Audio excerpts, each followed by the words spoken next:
It is an ancient mariner, and he stoppeth one of three. By thy long gray beard and glittering eye, now wherefore stopp'st thou me? The bridegroom's doors are opened wide, and I am next of kin. The guests are met, the feast is set, mayst hear the merry din. He holds him with his skinny hand. There was a ship, quoth he. Hold off, unhand me, graybeard loon. Eftsoon his hand dropped he. He holds him with his glittering eye. The wedding guest stood still and listens like a 3 years child. The mariner hath his will. The wedding guest sat on a stone. He cannot choose but hear. And thus spake on that ancient man, the bright-eyed mariner. The ship was cheered.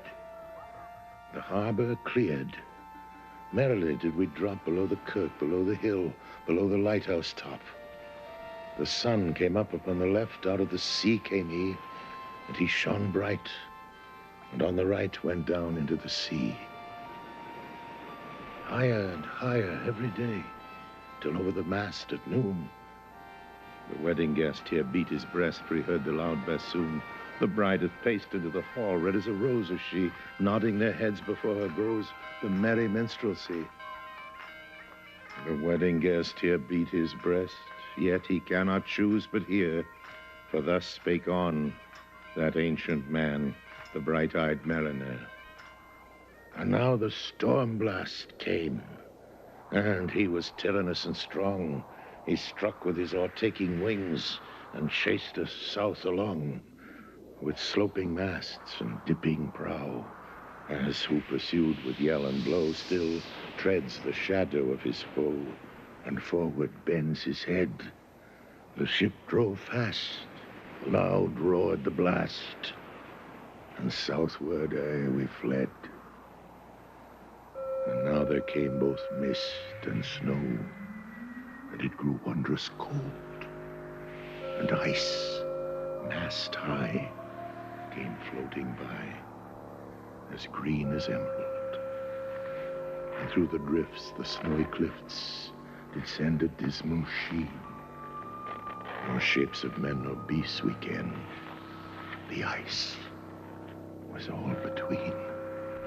The ice was here, the ice was there, the ice was all around. It cracked and growled and roared and howled like noises in a swound. At length did cross an albatross. Through the fog it came, as if it had been a Christian soul. We hailed it in God's name. It ate the food it ne'er had eat, and round it flew.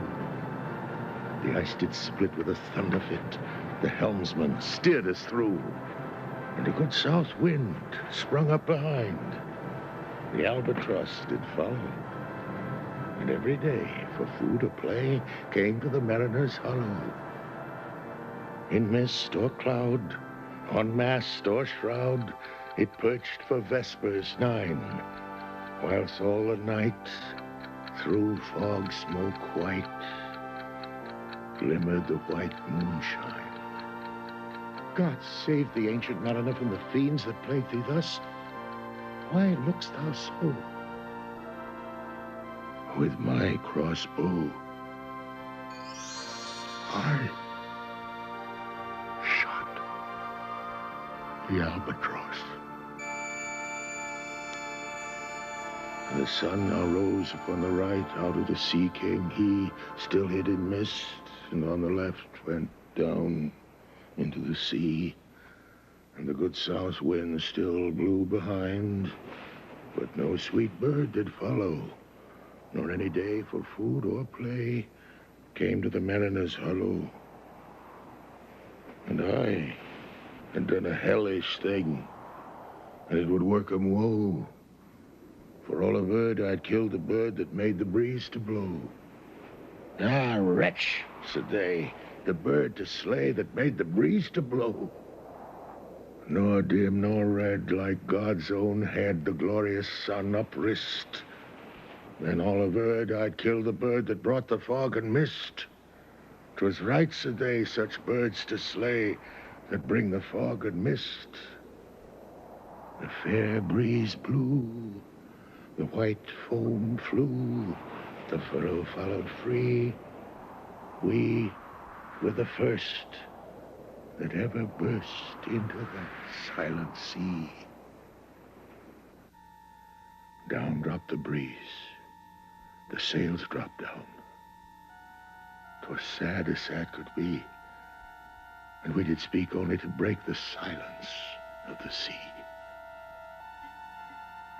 All in a hot and copper sky, the bloody sun at noon, right up above the mast did stand, no bigger than the moon.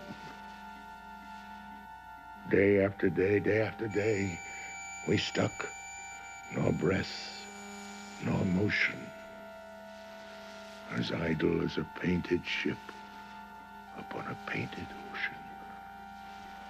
Water, water everywhere, and all the boards did shrink. Water, water everywhere, nor any drop to drink. The very deep did rot. Oh, Christ, whatever this should be. Ye slimy things did crawl with legs upon the slimy sea. About in a reel and rout, the death fires danced at night. The water like a witch's oils burnt green and blue and white. And some in dreams assured were of the spirit that plagued us so. 9 fathom deep he had followed us from the land of mist and snow, and every tongue through utter drought was withered at the root. We could not speak, no more than if we had been choked with soot. Ah, what a day. What evil looks said I from old and young. Instead of the cross, the albatross about my neck was hung.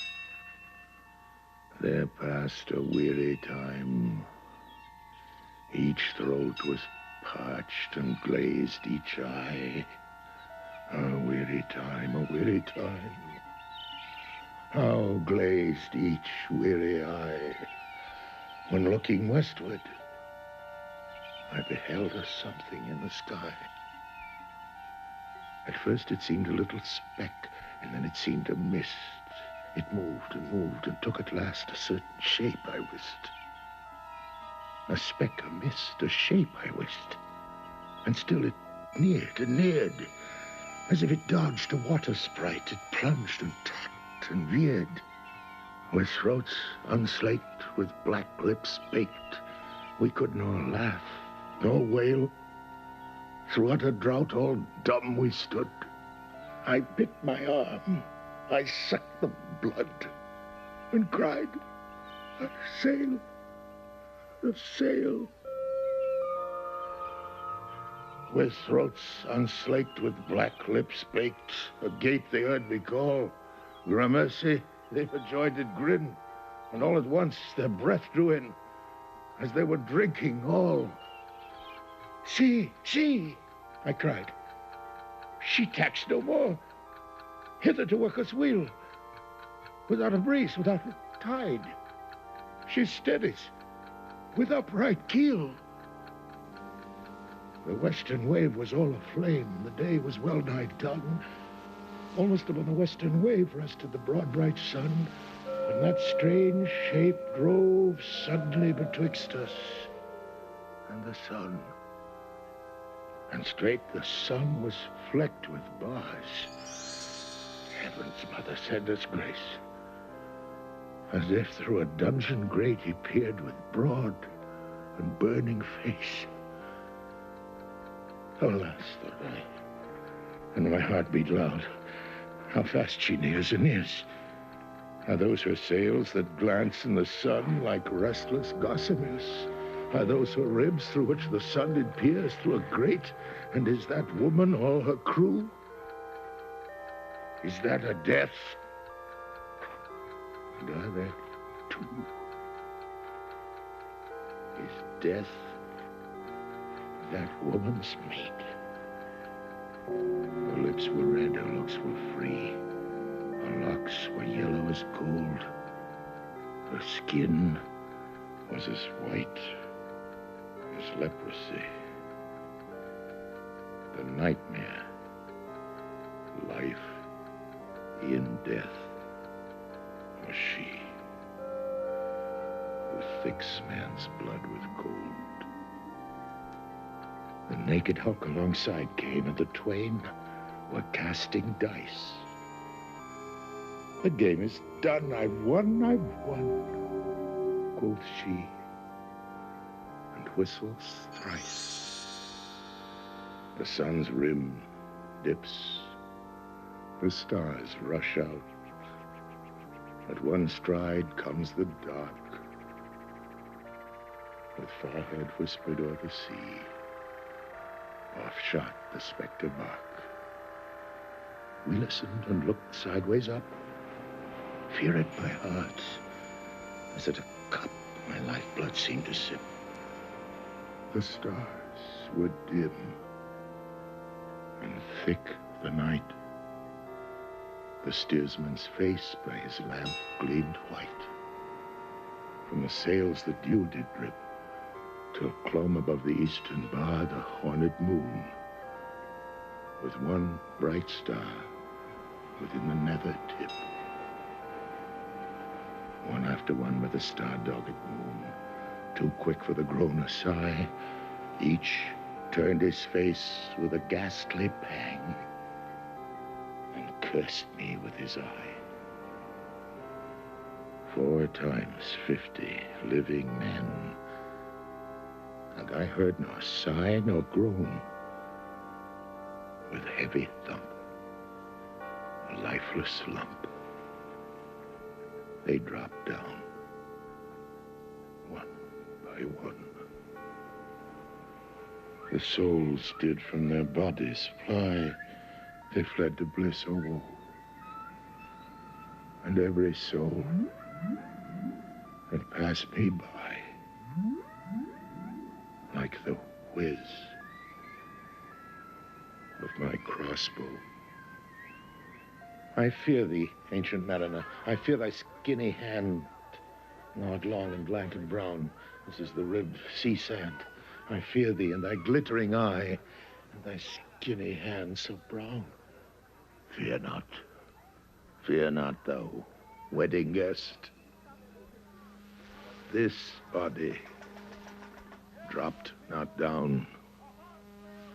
Alone, alone, all alone. Alone on a wide, wide sea. And never a saint took pity on my soul in agony. The many men, so beautiful, and they all dead, did lie. And 1,000 slimy things lived on. And so did I. I looked upon the rotting sea and drew my eyes away. I looked upon the rotting deck, and there the dead men lay. I looked to heaven and tried to pray. Wherever a prayer had gushed, a wicked whisper came and made my heart as dry as dust. I closed my lids and kept them close, and the balls like pulses beat. With the sky and the sea and the sea and the sky lay like a load on my weary eye, and the dead were at my feet. The cold sweat melted from their limbs. Nor rot nor reek did they. The look with which they looked on me had never passed away. An orphan's curse would drag to hell a spirit from on high. But oh, more horrible than that is the curse in a dead man's eye. 7 days, 7 nights, I saw that curse. And yet, I could not die. The moving moon went up the sky, and nowhere did abide. Softly she was going up, and a star or two beside. Her beams bemocked the sultry main, like April hoarfrost spread. But where the ship's huge shadow lay, the charmed water burnt alway, a still and awful red. Beyond the shadow of the ship, I watched the water snakes. They moved in tracks of shining white. And when they reared, the elfish light fell off in hoary flakes. Within the shadow of the ship, I watched their rich attire, blue, glossy green, and velvet black. They coiled and swam, and every track was a flash of golden fire. Oh, happy living things. No tongue their beauty might declare. A spring of love gushed from my heart, and I blessed them unaware. Sure, my kind saint took pity on me, and I blessed them unaware. The selfsame moment, I could pray, and from my neck, so free, the albatross fell off and sank like lead into the sea. Oh, sleep. It is a gentle thing, beloved from pole to pole. To Mary Queen the praise be given. She sent the gentle sleep from heaven that slid into my soul. The silly buckets on the deck that had so long remained, I dreamt that they were filled with dew. And when I awoke, it rained. My lips were wet. My throat was cold. My garments all were dank. Sure, I had drunken in my dreams. And still my body drank. I moved and could not feel my limbs. I was so light almost I thought that I died in sleep and was a blessed ghost. And soon I heard a roaring wind. It did not come anear, but with its sound it shook the sails that were so thin and sere. The upper air burst into life, and 100 fire flags sheen. To and fro they were hurried about, to and fro and in and out. The wan stars danced between, and the coming wind did roar more loud, and the sails did sigh like sedge, and the rain poured down from one black cloud, and the moon was at its edge. The thick black cloud was cleft, and still the moon was at its side. Like waters shot from some high crag, the lightning fell with never a jag. The river steep and wide. The loud wind never reached the ship. Yet now the ship moved on. Beneath the lightning and the moon, the dead men gave a groan. They groaned, they stirred, they all uprose, nor spake, nor moved their eyes.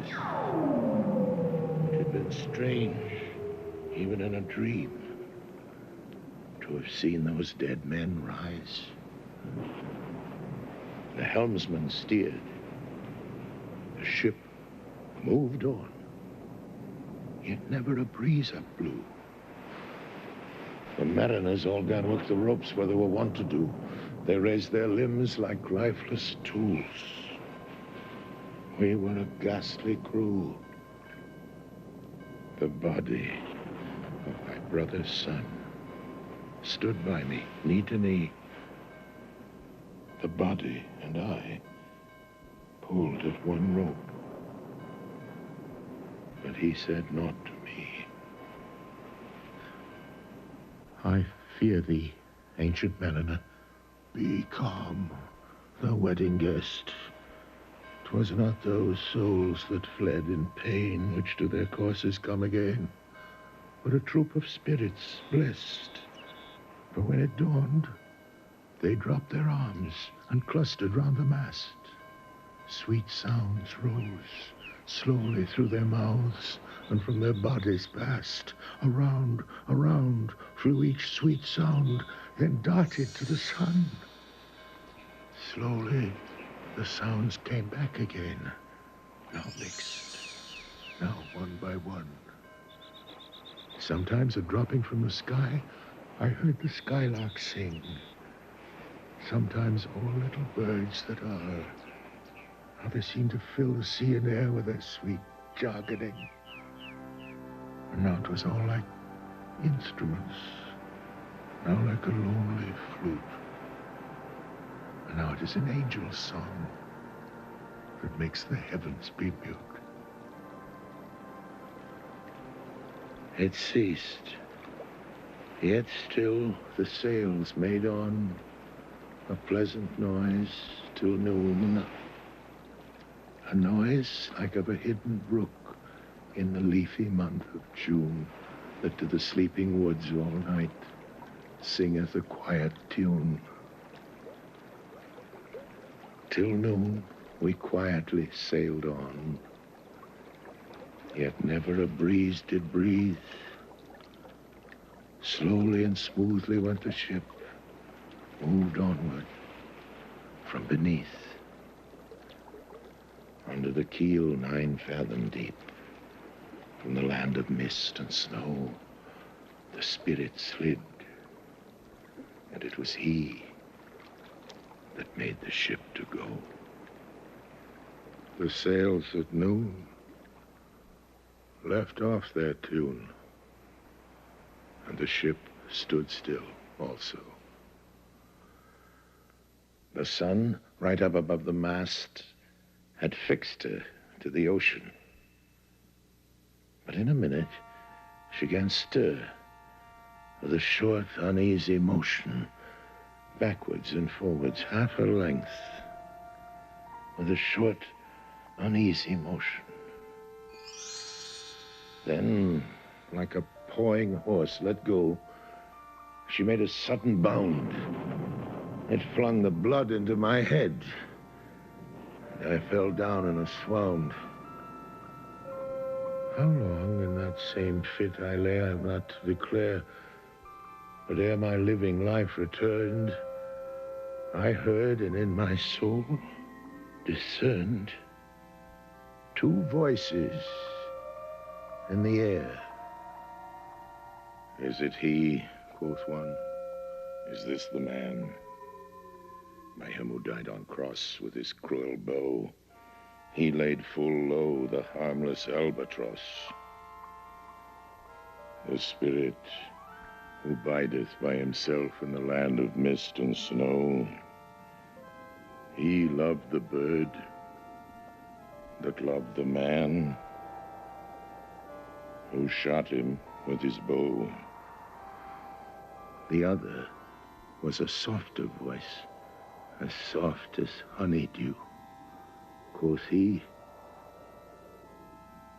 the man hath penance done, and penance more will do. But tell me, speak again, thy soft response renewing, what makes that ship drive on so fast? What is the ocean doing?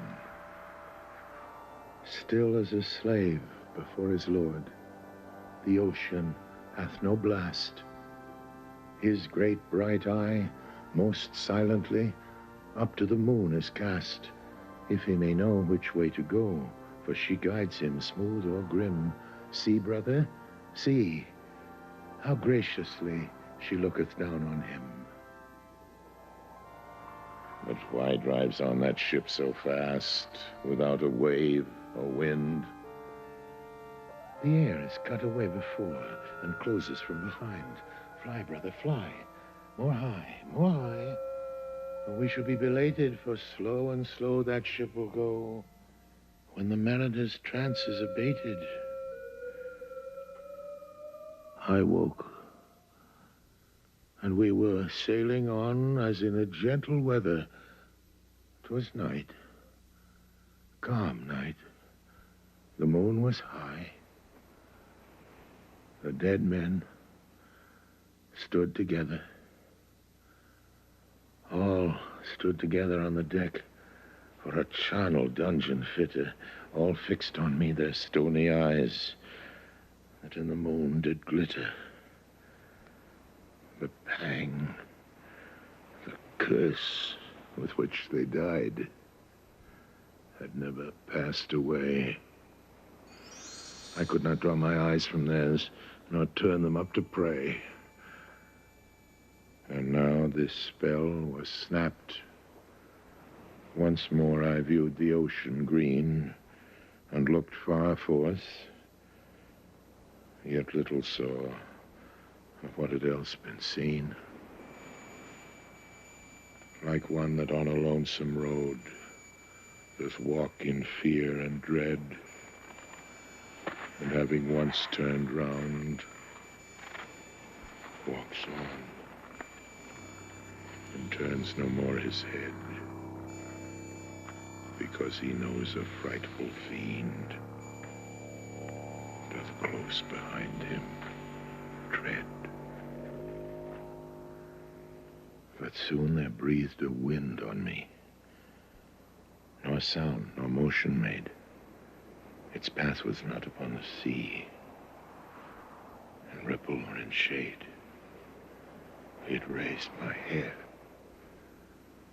It fanned my cheek like a meadow gale of spring. It mingled strangely with my fears. Yet it felt like a welcoming. Swiftly, swiftly flew the ship, yet she sailed softly too. Sweetly, sweetly blew the breeze. On me alone it blew. Oh, dream of joy. Is this indeed the lighthouse that I see? Is this the hill? Is this the kirk? Is this mine own country? We drifted o'er the harbor bar, and I with sobs did pray, oh, let me be awake, O God, or let me sleep alway. The harbor bay was clear as glass, so smoothly it was strewn, and on the bay the moonlight lay in the shadow of the moon. The rock shone bright, the kirk no less, that stands above the rock. The moonlight steeped in silentness, the steady weathercock. And the bay was white with silent light, till rising from the same full many shapes that shadows were, in crimson colors came. A little distance from the prow those crimson shadows were. I turned my eyes upon the deck. Christ, what saw I there? Each corse lay flat, lifeless and flat. And by the holy road, a man all light, a seraph man, on every course there stood. This seraph band, each waved his hand. It was a heavenly sight. They stood as signals to the land, each one a lovely light. This seraph band each waved his hand. No voice did they impart, no voice, but oh, the silence sank like music on my heart. But soon I heard the dash of oars. I heard the pilot's cheer. My head was turned perforce away, and I saw a boat appear. The pilot and the pilot's boy. I heard them coming fast. Dear Lord in heaven, it was a joy that dead men could not blast. I saw a third. I heard his voice. It is the hermit good. He singeth loud his godly hymns that he makes in the wood. He'll shrive my soul. He'll wash away the albatross's blood. This hermit good lives in that wood which slopes down to the sea. How loudly his sweet voice he rears. He loves to talk with mariners that come from a far country. He kneels at morn, at noon, and eve. He hath a cushion plump. It is the moss that wholly hides the rotted old oak stump. The skiff boat neared. I heard them talk. Why, this is strange, I trow. What are those lights, so many and fair, that signal made but now? Strange, by my faith, the hermit said. And they answered not our cheer. The planks look warped, and see those sails, how thin they are, and sere. I never saw aught like to them, unless perchance it were brown skeletons of leaves that lag my forest brook along, when the ivy tod is heavy with snow, and the owlet whoops to the wolf below that eats the she-wolf's young. Dear Lord, it hath a fiendish look, the pilot made reply. I am afeard. Push on, said the hermit cheerily. The boat came closer to the ship, but I nor spake nor stirred. The boat came close beneath the ship, and straight a sound was heard.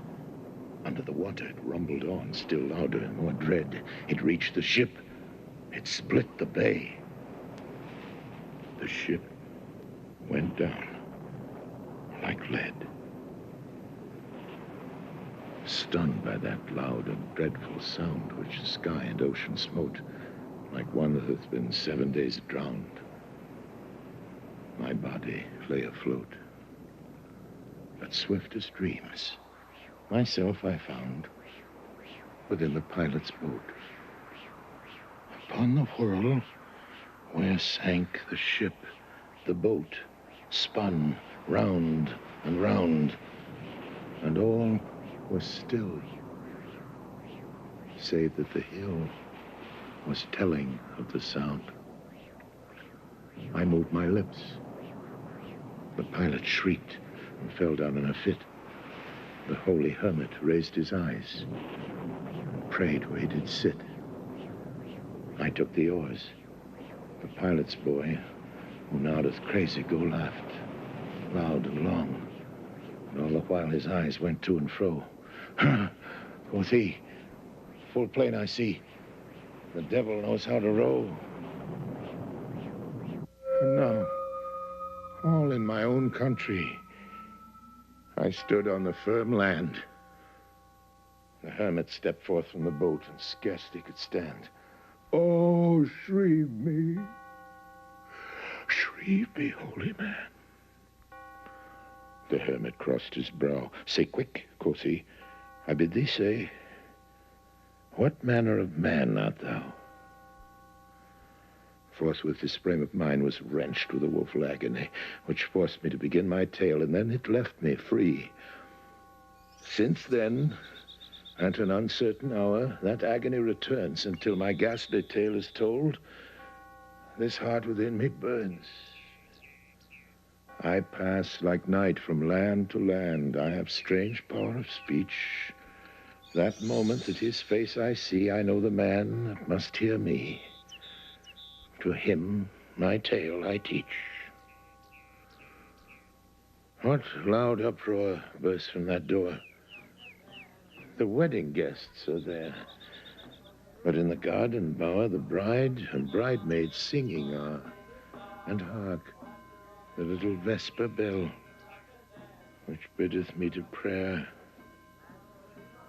Oh, wedding guest, this soul has been alone on a wide, wide sea. So lonely 'twas that God himself scarce seemed there to be. Sweeter than the marriage feast.